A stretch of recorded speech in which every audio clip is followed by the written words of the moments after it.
Pengertian hukum perdata. Hukum perdata adalah serangkaian peraturan hukum yang mengatur hubungan antara subjek hukum, orang dalam, dan badan hukum yang satu dengan subjek hukum yang lain dengan menerbitkan masalah pada kepentingan pribadi subjek hukum tersebut. Hukum perdata mengatur berbagai hal seperti hak milik, perjanjian perikatan, warisan, dan lain-lain.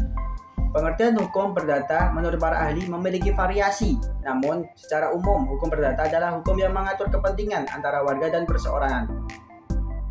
Contoh hukum perdata yang pertama, hukum utang piutang. Yang kedua, masalah waris. Yang ketiga, masalah kepemilikan barang.